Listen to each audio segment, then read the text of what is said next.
Your pool heater keeps shutting off. Or the water isn't just getting warm. And all you want is to take a dip or swim some laps. Luckily, you can often get your pool heater working again with a little decoding. Dive into our pool heater troubleshooting guide to figure out what's wrong and when to call in a pool pro. The pool heater keeps shutting off. If your pool heater turns on but shuts off soon after, a dirty filter might be the problem.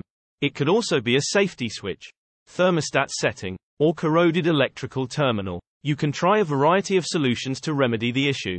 Clean the filter. Your pool heater needs enough water pressure to run properly, usually at least 40 GPM. If your heater isn't getting a steady stream of water, it could be due to a clogged filter or dirty pump basket. Clean your filter, skimmer, and pump baskets. Turn off your heater and pump before cleaning. Remove all removable parts. Remove debris, and rinse with a hose before reinstalling the piece. Turn your pool heater back on. If you still don't have enough water pressure, consider checking your valves and safety switches. Investigate the safety switches. Your pool heater might not be working due to a disabled or faulty safety switch. Consult your pool heater manual to determine where the safety switches are. The basic circuit known as the control loop houses the pressure switch, high limit switch, gas valve, thermostat, and pilot generator. If you have experience and comfort working with electrical circuits, there's some troubleshooting you can do. For each switch, check the voltage with a multimeter, being sure to follow safety precautions such as wearing insulated gloves and ensuring the area is dry before testing. Continue checking each switch throughout the control loop until you find the issue.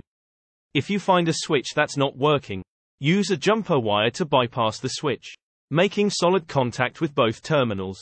Adjust the thermostat. Your pool heater's thermostat might be set too low. Turn it up at least above the current temperature of the pool and see if that fixes the problem.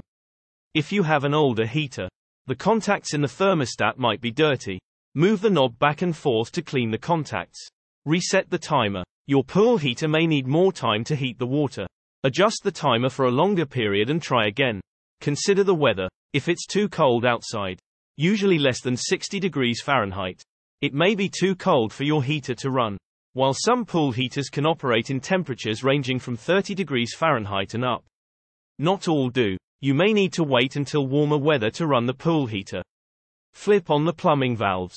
Your plumbing valve should be open for water to flow to the heater. The valves are located on the connectors between the pipes that led from the pool to the pump and heater. Check to make sure your plumbing valves are open and connected correctly. Clean off corrosion. If you have an electric pool heater, check the electrical terminals for corrosion. Clean any corrosion by first turning off the heater at the power source and then scrubbing the terminals with a metal brush.